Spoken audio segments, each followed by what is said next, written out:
Hello, everyone. Welcome to the 21 Hats podcast. I'm your host, Lauren Feldman. This week, special guest Travis LeFever shares the unusual journey he and his co-founder wife, Amanda, have taken to build Mission Mobile Medical, which makes mobile health clinics in Greensboro, North Carolina. That journey started with Travis partnering in a construction business by taking out 39 credit cards to borrow $250,000. The business did well, and he eventually bought out his partner. But when Travis's father died unexpectedly, he was moved to sell the construction business and look for something more meaningful to do with his life. That extended search led him, somewhat improbably, to overseeing sales for a company that manufactured specialty vehicles, including the Oscar Mayer Wienermobile. It was there that Travis had another life-changing experience when a nurse with a federal grant asked if he could build a mobile clinic to reach patients in underserved communities. That was the spark that led Travis and Amanda to cash in their insurance policies and start Mission Mobile Medical in 2020. The company, whose remanufacturing process allows it to create clinics in less time and for less money than its competitors, expects to hit $60 million in revenue this year. Even in good times, owning and running a business can be a lonely pursuit. Our hope is that these weekly conversations will let owners know they are not alone in facing challenges. In fact, that's the whole idea behind the 21 Hats community, engaging with other owners to get the kinds of insights only another owner can offer. If you're interested in learning more, step one is to sign up for a free trial of the morning report, which highlights the most important news of the day for business owners so you don't have to go looking for it. Step two is to get on our Slack channel, where you can ask questions, get vendor recommendations, and tap the wisdom of a very impressive crowd. Just search the 21 Hats Morning Report to subscribe. Joining me this week on the podcast is Travis LeFever, CEO of Mission Mobile Medical, which makes mobile clinics in Greensboro, North Carolina. The episode is titled, "I'm Not Building Wienermobiles My Whole Life." Welcome, Travis, our special guest today. It's great to have you here. Travis, I learned a long time ago that pretty much every business owner has an interesting story about how they came to start their business, and you're no exception. Tell us about your background. What did you do before you started Mission Mobile Medical?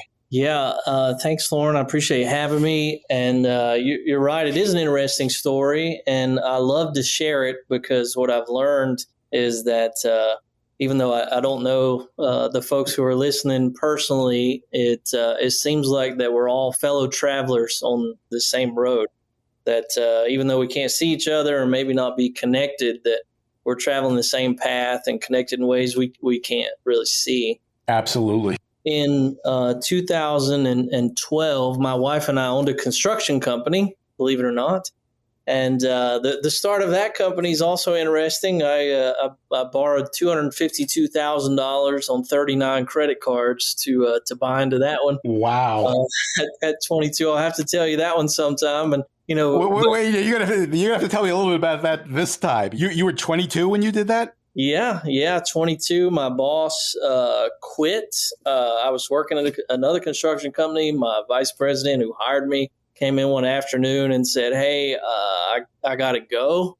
I'm going to start my own company." And I was like, "All right, see you later." But it turns out he was driving a lot of the revenue, and things started to get pretty shaky pretty fast there. And it took about 12 months or so. And I was calling him looking for a job. And he said, "Well, I don't need like any employees, but I have been looking for a partner.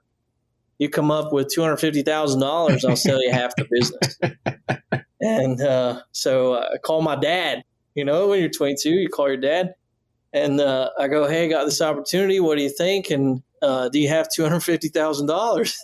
And he goes, "If I had $250,000, you'd be the last person that I gave it to." You're crazy. But then he in a moment of seriousness, he said, "Look, if you really want something in life, you'll find a way to get it. So go see if you can get it." And I got on the internet that night, and I'm sitting in the floor of our spare bedroom there I was in Fort Myers, Florida. I had a 1-year-old.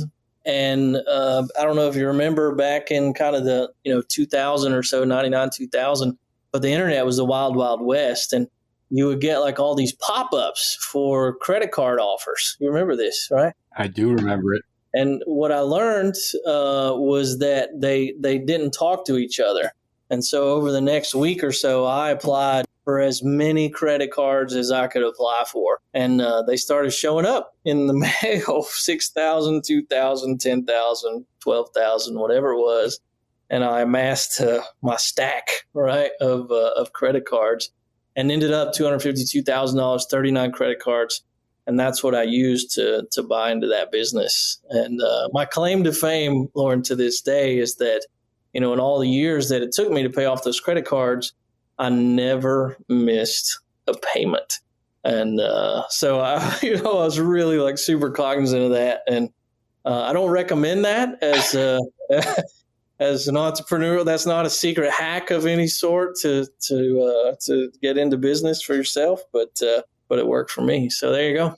How did you make the first payment? That's the one I'm curious about. Oh, yeah. So minimum payments. I mean, if you know anything about credit cards, it's $21 on however many thousand. And we were okay there, right? Like I took a salary and we made minimum payments for a while. And then I'd rotate them, right? So to keep the interest off, you get these new offers, no interest. And yeah, I had a whole system, man. They're spread out on my dining room table. I remember seeing, I can see it in my head. Like the dining room table covered with statements, and I had them lined up by due date, right? And I pinned the checks to them and figured out the days. So it took a lot of my time managing my finance. And you were married at this time. Oh, yeah. What did your wife think of this? Oh, she, of course, thought that this was the craziest thing in the world, and what had she gotten herself into? So, how many years did it take you to pay it off completely? I'd say 2003. I bought the rest of the business in 2003, so probably 4 or 5 years. Yep, 4 or 5 years. Not bad. Wow. So it worked out. You say you bought the rest of the business from your partner. It did. Yep. And I didn't use credit cards. Of course, I didn't have any extra credit cards. I'm surprised you've ever been able to get a credit card since then. It's crazy. I got immaculate credit, my friend. There you go. So we ended up, we had this construction company, 2012, and my dad passed away, right? Uh-huh. And it was in April 2012, and it was unexpected. And, it's real quiet after, a loss like that. I was close with my dad, and with the funeral and the family and kind of the silence, I had to face facts, right? That I really, building my own business, hadn't grown up to be the man my dad raised me to be. And what do you mean by that? Well, I'll tell you, at the funeral, I just stood there with my mother and my brother and my kids. And I don't know if you've ever been to a funeral of a community leader before, but the line was out the room, out the door, out the building, around the block. Wow. And I stood in line and I listened to hundreds of stories about my dad, and almost all of them followed the same, kind of structure of your dad used to stop and check on me every Friday on his way home from work just to make sure I had food for the weekend, or, he noticed that my porch was falling down. So he came back on Saturday with a group of men from the church and they rebuilt my porch, or he cut my hair for free, or he worked on my computer and didn't charge me anything. Like, story after story after story. And you can't ignore that. And that example, I think, of servant leadership really personified. And he wasn't successful by the world standards for sure, but he was significant in the lives of a lot of people. And really that was the contrast, I think, that was painted for me through that experience, is that I was successful, but I was far, far from significant. And I'd been working to do well for myself and had sort of forgotten about doing well for others. And so, just had a change of heart, I guess, is the word. And made some decisions, 6 months or so, closed the construction company, sold to one of my partners, and went on kind of a search for second mountain, right? Like, what else? What am I going to do? What am I supposed to do? You said the construction business was successful. Yeah, we were probably $7 million business. We had 75 folks. We worked all over the country. I had business in 29 states. I worked for every branch of the government, U.S. military, including the architect of the Capitol. We were doing good. So no small thing to walk away from. I don't think so. It wasn't, like I said, it wasn't what I was supposed to do. And I knew it. Didn't think it. I knew it. So it made it a little easier. Did you know what you wanted to do next? No. I didn't. So Amanda and I went back to school, finished our degrees. I taught for this association. They sent me to 9 countries, taught all over the world. What were you teaching? I was teaching this quality control in oil and gas. So it was sort of an offshoot of our construction work, but went all over South Korea, Saudi, Alaska, Hawaii, China, Trinidad, Tobago, like South America, like all over. And learned a lot about people, in that space. Taught college for a couple of years, business in college for a couple of years. Did some consulting work, and really, that's I think, was kind of the ramp onto this business. I got a consulting gig to do a turnaround project. A friend of mine was working with a specialty vehicles company, and they built things like the Oscar Mayer Wienermobiles or the Planters Nutmobiles. They were super cool, special vehicles, mainly for marketing. And they were having some trouble in sales. And, of course, turnaround, you come in, big sales marketing effort. I was VP of sales. And we started landing clients, Lockheed Martin, Caterpillar, the Navy, Facebook, Procter & Gamble, you name it. And we turned it around. The second year I was there, I think was their best year in 46 years. So we were doing good. And then in summer of 2019, we had a nurse from our local hospital come in, and she asked if we could build a mobile clinic. And we'd never built a mobile clinic. We'd done a few healthcare adjacent things, but our tagline was, if you can dream it, we can build it. And so it was very much like, sure. And so we sat down, we put together this proposal, a pitch for, this really complex, custom, 40-foot long coach, biggest generator you could buy, all the bells and whistles. And I took it to her and I said, hey, look at this, right? Sit with me, look at this. And she laughed at me. She said, you really don't understand what we're trying to do you? And she began to educate me, for lack of a better term, on the number of underserved people in our community and how scarce funding was to care for them. And she said she had a grant for $250,000. She had till Christmas to spend it. And really, what could we do for that? And so went back to that organization and, met a little bit of resistance, really didn't want to do a low margin job, really didn't want to do anything, outside of building custom vehicles. But finally got them to say that if she would take a remanufactured RV, which is, an RV that you take all the consumer stuff out of and rebuild it with commercial stuff, they thought they could do it for $250,000. And so, went and asked. And she said what was in hindsight really the magic words, which is doesn't matter, right? Like it needs to be out of the sun, out of the rain, and run every day. And I think it'll help these people. And that took us to the day that changed my life forever, which is when I invited her over to sign the contract. Now, you can imagine my experience signing contracts with folks like Lockheed Martin and the Navy.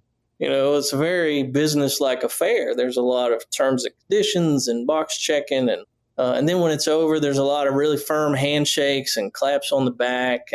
But she was different. She came around the table, and I stuck out my hand to get the handshake. And, she pushes it away. She gives me this really big hug.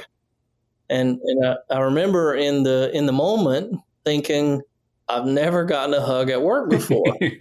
Like this is weird. Like we don't hug where I come from, and construction. And But then here's kind of the moment, and I don't know if you've ever experienced this, but maybe your spouse or your mom or your grandma or somebody like talk to you while they're hugging you. Like it's a very intimate thing. You don't really have any place to go. You kind of have to pay attention to them. And she starts telling me that I'll never know what it's going to mean to the people she's going to go see. Wow. That she's going to take it up into the mountains, Appalachian Mountains here in North Carolina, and see people who don't trust the doctors or won't drive the hour it takes to get into town. And my stomach just went in knot because she was so wrong. Like, I did know what it's going to mean to those people because those were my people. Like, I grew up an hour north of town in the Appalachian Mountains. My mom, big farm family, one of 13 kids, dirt floor poor. They slept 4 to a bed. My 6 uncles are chicken farmers. I had cow pastures on 3 sides of my house. We drove 10 miles on a dirt road to get to church. And so all I can think about, right, is how I'd heard growing up that you can't trust the doctor. Don't go to the doctor. They'll find something wrong with you. You can't afford to be sick. The hospital's where you go to die. And because of those attitudes, beliefs, right, core beliefs, both of my parents struggled with their health their whole lives, like obesity, heart disease, diabetes. And then, like I said, when my dad was 66, getting ready to retire at work in a storage room by himself, has a massive heart attack, dies. Cold, dirty linoleum floor, right? And scared to death, I'm sure, the whole time. And that's not fair. Like, He raised me and my brother right. He took care of what he's supposed to take care of. He worked hard. He saved. He did all the right things. He's a veteran. And so when she's standing there, she's telling me this, all I can think about is what if someone with her heart had headed up into our little town and, like treated my dad like a patient instead of a profit margin, like a human. And would he have maybe listened to the doctors, adhered to the medication, whatever it was? Took the heart meds. Would we have gotten 10 or, 15, 20 more Christmases with him? Would he have met his granddaughters? Would he, maybe finish raising me? And so in that moment, like, I got on fire really for this work. And I thought, well, this is what I'm going to do. I'm going to help people like her, help take care of people like my dad. And so I go to work, right? Like, I'm VP of sales. I'm going to do marketing. I'm going to figure out this market. And so I go and I look, and turns out it's a real market. It's a big thing. There's lots of people out there. There's academic research centers. There's hospitals. There's health systems. There's health centers that serve the underserved.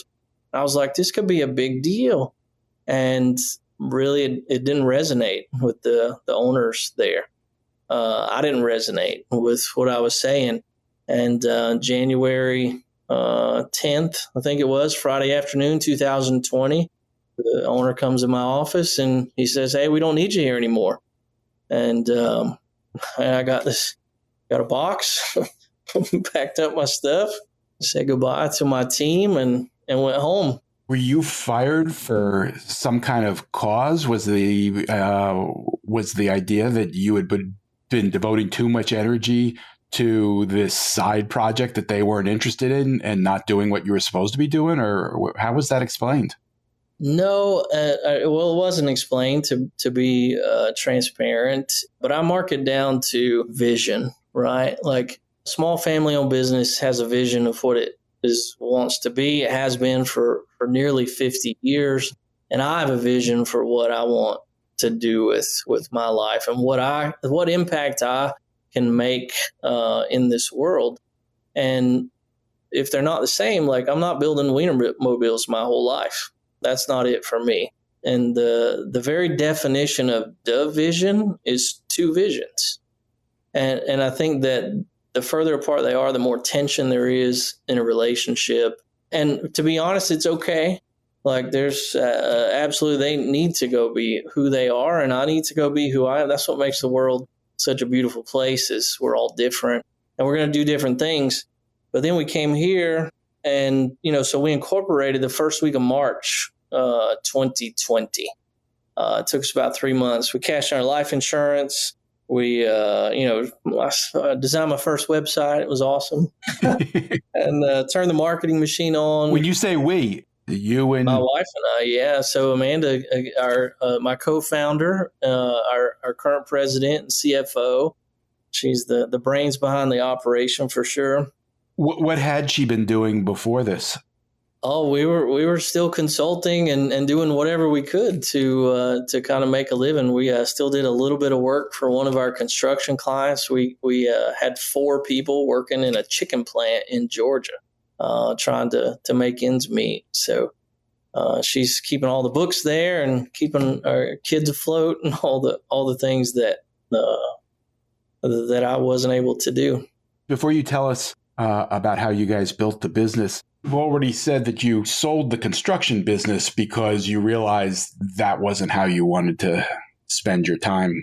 You wanted to do something more meaningful that would have more of an impact. Did you feel that you were on that path during those years when you were teaching and then consulting leading up to the Wienermobile company? That's a great question. The teaching felt like it.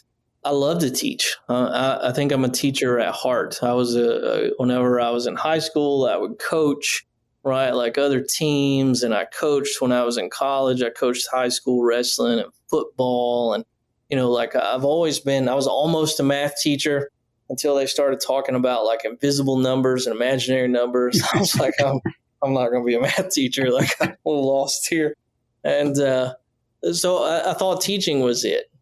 But then I got like into college teaching because I don't have a teaching degree, so I can't go and teach elementary or high school or any of that. But I can be an adjunct professor, and so I did that for a while, and it wasn't it. And so it was like on to the next thing, on to the next opportunity, and this honestly, we didn't know if this was it. We thought it was, felt put in place to do this work. I knew I was really good at this type of work. But I don't think I realized how desperate our country was for this help and Right. And what a role we could play in it. Before you tell us about that, where did your business knowledge or business instincts come from? Because you've described the circumstances under which you grew up. There's nothing in there that suggests you were going to necessarily be an entrepreneur and build a business. You did that with the construction business. Did you learn from your partner? Did you figure it out yourself? Why was that business successful? Oh, man, it's been a litany of mentors, I'll tell you. So, really my mom was a big farm family, right? But my dad was a city boy, and he was a barber first. And so he owned his own business. And my grandfather was a barber, so he owned his own business. And then my dad, he got carpal tunnel syndrome, health, right? Again. And, oh, gosh. And he like opened a little computer store in the mall. And so he's always looking for something to do. So he was. So you did have that entrepreneurial spirit built in. Oh, yeah, definitely from my dad. Like we always talk about how like our risk tolerance is turned way up and our caution tolerance is turned way down. Like our knobs are turned full. It's yeah, I get that from him, I think. So what accounted for the success of the construction business? Great question again. I haven't thought about the answers to a lot of these questions, Lawrence. So you're getting fresh thoughts here. I like it. I can't say that it was me by much because I have mentors all the way. So like I said, the guy that I bought half the business from was an incredible mentor, a teacher. We had values alignment. He took me under his wing, to be honest, and he was brilliant. And so a lot of the technical parts of running the business, I think he taught me the creativity that you had to have in pricing and operations to, not gloss over it, though. There was a lot of long nights that I've spent learning QuickBooks, and I'm a reader, so I'm constantly reading. And one of the authors that I found who really spoke to me and my style, I guess, was John Maxwell. And so, I'm learning about leadership. And as you know, leadership is a lever to helping others reach their full potential. And so I think brought people around me, was lucky in a lot of ways to have people around me who were high potential and somehow saw a path through our business to do better for themselves and their family. And so I put people in, the right position, helped them grow. And if I have been successful at all, it's only because of those people. All right. So now I want to hear how you started and built Mission Mobile. Obviously, your willingness to take a risk comes into play here. Tell me about cashing in your insurance policies. Did you see that as being a risk of a similar nature to taking out all those credit cards? So, I always thought about, ever since the credit cards, that worst case, I could always get a job. I wasn't going to starve, right? And bankruptcy, it only stays on your regular for 7 years, and you're going to be okay. And so, for right or wrong, I wasn't, maybe that's not the prudent thing to think, especially when you got some kids. But it's always kind of looked at like, what's the worst that could happen? But what I learned over time, and I think probably, a little bit of this foundational stuff from Zig Ziglar too, is like, imagine the worst that can happen. If you can live with that, you should do it. And what I learned over time was the worst thing I could imagine happening never happened. And, didn't lose all the money. The clients didn't fire me. I always managed to get another contract. I could negotiate at some level, even when the things weren't going my direction. Like, people wanted to support me. I had champions that I didn't even know I had come out and support me. I had an insurance agent that wrote our first surety bond when probably I had no business with a surety bond. I had a banker who gave me a line of credit when I had no business with a line of credit. I had, tons of folks who wanted to help. And I think that's an overlooked asset in a lot of situations. I think a person maybe listening to this who goes, I just don't think I can. Well, you're right, but you're not alone. There's people around you, even though you can't see them yet. You haven't made those contacts yet. You haven't developed those relationships yet. Doesn't mean they're not there. Give me an example, if you would, Travis. Who did you reach out to? How did you find somebody who needed help? Oh my gosh, that's almost a daily occurrence at this point. So we read a book called The Great Game of Business by the legendary Jack Stack. I bought the rest of the books. There's 3 or 4 of them. I like that one so much. And then I found out there was an organization that would help us with our operating system to run the Great Game of Business inside of our organization. We went to the webinar. We called up there, and they said, "Hey, we'll give you a coach. And his name's Rich Armstrong, and he used to be president of the Great Game of Business." I was like, "Fantastic, we'll do it." They didn't give you that coach, right?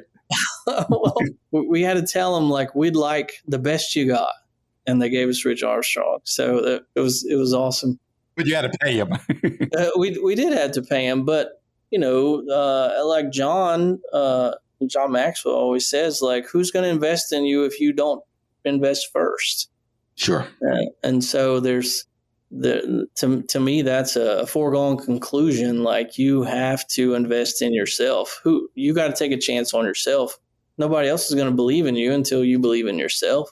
So, Rich introduced us to, tons of other folks, and John's introduced us to tons of other folks. There's just because you don't know people in your bubble, current social circle that will help you, doesn't mean that there's no one out there that will help you. Rich introduced me to you, Lauren, right? I didn't know you. Rich just helped me. He didn't have to help me. He's not doing it for the money. He wants to help people. Rich is a good guy. Did you have some savings in addition to the insurance money and that you invested in this business? And what were the first steps? We did have a little, but not a lot. We quite literally put it kind of all on the line for this. We incorporated, like I said, the first week of March and got, ability to do work, technical ability, the bank accounts, all those things. And then fortunately or unfortunately, the second week of March of 2020 was this little national event called the pandemic shutdown. And again, this is the second time that I've done something that I wouldn't recommend doing to others. It's not a great time to start a business of a pandemic, but it worked out for us. I mean, we had a big pause there for 4 or 6 weeks. The world's turned upside down. Really, nobody knows what's going on. But came back up right. The U.S. economy is a mammoth thing, and when it did right itself, our marketing machine was running, and we began to get calls asking if we could deliver mobile clinics and help people start programs, because now they needed to get outside the four walls of their health center or their hospital and deliver care to the people. And we started seeing demand. I mean, we've averaged between 75 and 100 inbound leads a week for the past 4.5 years. And we've caught a lot of balls and ran with them, delivering equipment and services all over the country, even into Canada. That first year, we stood up a 50,000 square foot manufacturing plant. We hired 55 people, delivered about 35 pieces of equipment. The one you did initially was a repurposed RV. Were you building these from scratch now? No, actually. So interesting story. So we felt like that this remanufacturing thing was a competitive advantage. We didn't really have, being brand new, like a supply chain. We had knowledge. We knew how to build from scratch, brand new fiberglass shells, but the supply chain's a mess. And so we began to just look around for where can we find components and chassis, and it became kind of obvious kind of fast that, hey, that remanufacturing thing was very useful in a pandemic. And so that was why we were able to deliver. And one of the reasons we were able to deliver so fast, the majority of our market was in a year or 18 months before they could do anything.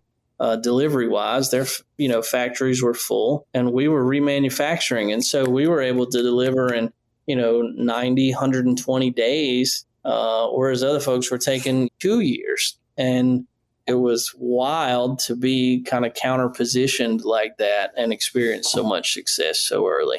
What were you remanufacturing? What was the input? So we would take an RV chassis with 10, 15,000 miles on it, and we would remove all the consumer materials, consumer quality materials from that chassis and fiberglass shell.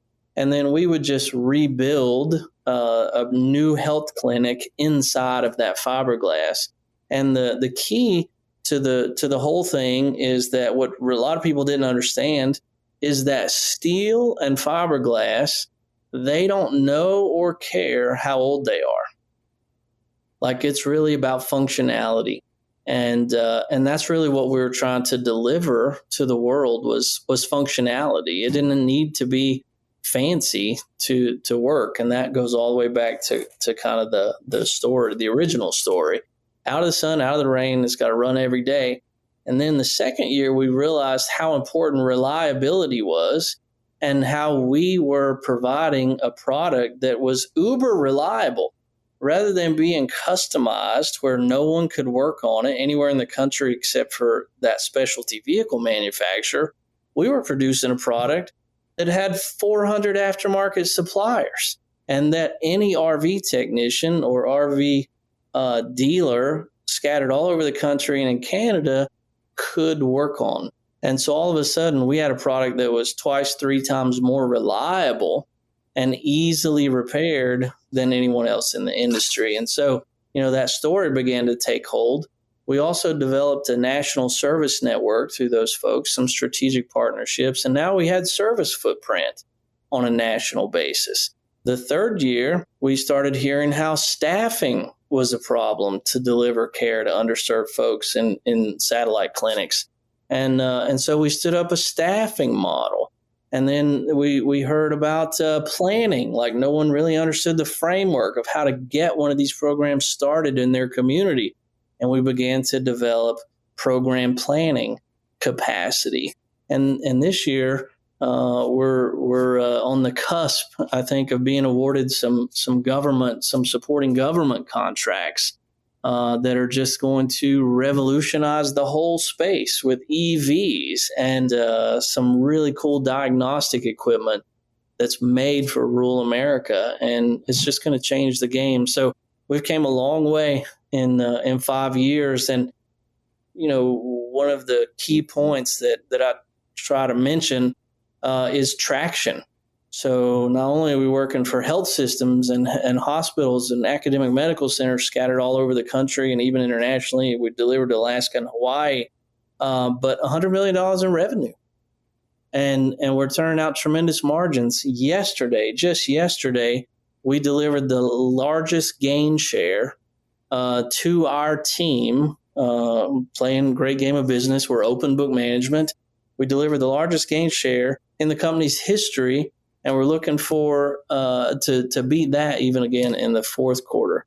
And I don't say that to impress you with how cool our operating systems are, how slick our people are, how strong their capacity, their heart, but to impress upon you the depth of desperation for healthcare in America.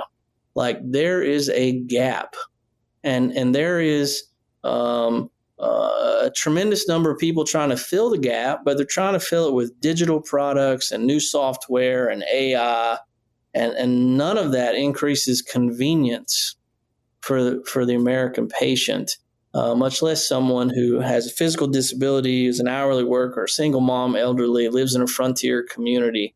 And this method of delivering healthcare does all those things, and we're excited to see where it takes us. And you hit $100 million in revenue in your fourth year? So that's total over 4 years. Oh, I see. So we went from 6 to 12 to 20 to 29. I think we'll be 60 this year. So, wow. And you say you did it with healthy margins. Margins as good as that company that fired you? Way better. Really? Way better, my friend. Way better. Yep. And not just that, like the margins aren't the point, right? We'll profit with purpose. And our mission really, and some people might look sideways at it, but our mission is to build the world's greatest place to work. We have a vision of serving 100 million Americans with mobile healthcare, delivering healthcare to every corner of our country. We have a vision for that, and we're going to do it. But our mission's build a place that's sustainable, stable, safe, where people can grow and really reach their full personal and professional potential. Whatever's in them, we want them to let it out here and to blossom. I think I'm hearing you say that you grew as quickly as you did in part because there was such a demand for what you had to offer. It sounds like you did have competitors. There was an established market. Did you have to do a lot of marketing to get the word out? Well, let me be clear about two things. There's market demand, and then there's like solution demand, I think maybe. And I mean, I'm probably going to get some purists like arguing with me, but I don't know if there's demand for this thing we do or how we do it. Because the thing we do has been around for 100 years, right? Like doctor on horseback. Like there's nothing new about what we do. But there is absolutely something new about who we are and why we're doing it. And that, to me, is what people are starved for. Products are table stakes. You have to produce a world-class product. You have to add value to either help businesses make money or save money to stay in business this long. You have to have competitive advantages that create durable and sustainable differential margin. You have to have a path to power in a significant market, but also you do it with heart. And that's where the second piece is like we're for profit, but we operate like a nonprofit. We're in the middle of our B Corp certification. And what that really means is that we leave money in the business for stakeholders. It's not just shareholders. And stakeholders are our customers. And so we build reserves. We built reserves. We use it to provide below market financing for folks who need it. We donate a lot of money, and we're here for a different reason than most folks are here for. So why are your margins so good? If that's your philosophy, you're more concerned about people than profits. Well, we add a tremendous amount of value, and we operate very efficiently and effectively, and we're able to make those decisions to help the people that need help. What does one of your vehicles cost? That's a great question. So price points, depending on size and obviously what's inside, anywhere from $200,000 to top end kind of $500,000. That's like with a ton of dental equipment that's very expensive. But you can imagine a small van that's more for outreach and education is on the lower end, but a large coach that's going to be driving thousands of miles through the Pacific Northwest or out west is going to be a little more expensive. How many employees do you have? We're 75 full-time this week and another 25 or 30 between contract and advisory consulting.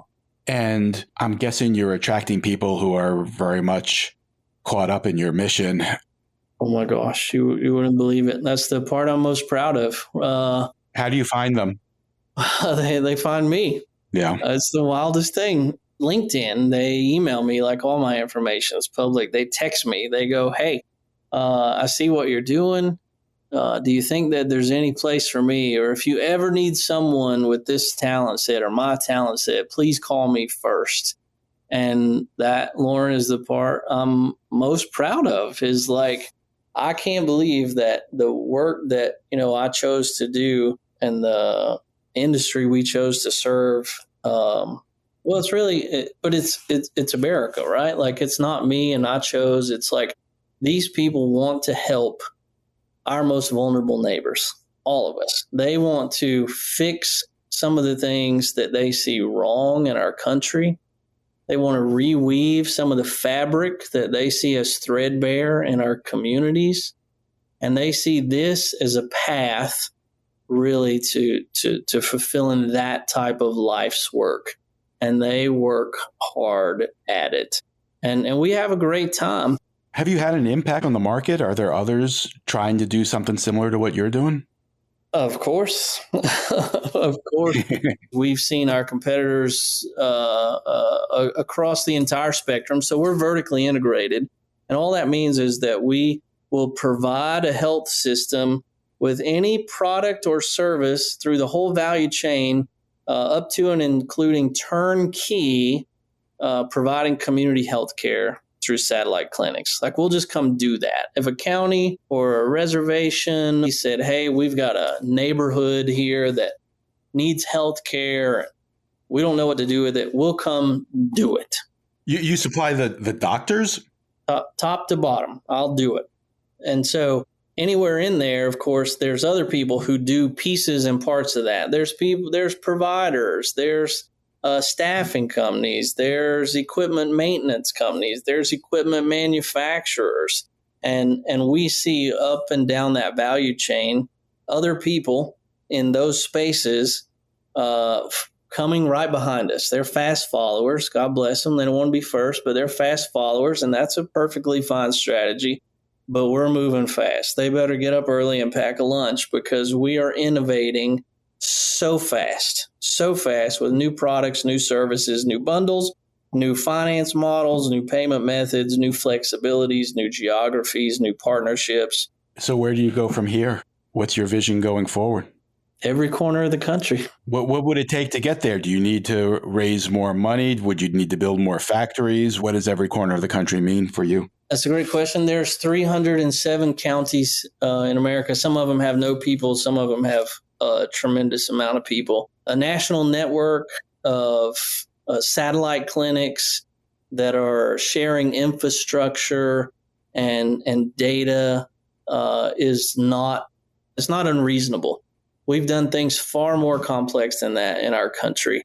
And so some of it is just a matter of time, I believe, and continued effort, continued discipline. We have to be ready when the opportunity comes, but it's just a foregone conclusion that we're going to see extraordinary results. We are going to change the face of healthcare in this country, and we're going to do it knee to knee, belly to belly, treating people like people instead of profits. And it's going to be completely different in 10 years. Mark my words. So when you think back now on the way you felt after your father passed away and you decided that you weren't spending your life the way you wanted to and that you weren't having the impact that you wanted to, how do you think about that now? Oh, I hadn't thought about that one. I think I'm on my way. This is the closest path that I've found. But the work's not done. I want to be able to look back when I retire and put my grandkids on my knee and, go to a company alumni sort of event and look back and say we did it. And I can't say that yet. So still work to do. Well, Travis, thank you so much for taking the time today. One thing before you go. Everything we do at 21 Hats is created by entrepreneurs for entrepreneurs to help us all learn together. If you get something out of listening to these podcast episodes, consider joining the conversation. You can do that by joining the 21 Hats Sounding Board, a Slack channel where you can tap the wisdom of a very smart crowd, or by becoming a founding member and joining our monthly Zoom forum, where you can be part of conversations much like the ones we have on the podcast. You can sign up for both by subscribing to the Morning Report. If you have any questions, you can email me at lauren@21hats.com. And if you get something out of this podcast or out of the Morning Report, please tell a friend, tell an enemy, tell every business owner you know. Your word of mouth, owner to owner, will always be the most effective way to build this community for all of us. Thank you. It means a lot. This episode was produced by another entrepreneur, Jess Stuberon, founder of Blank Word Productions. Thanks for listening, everyone.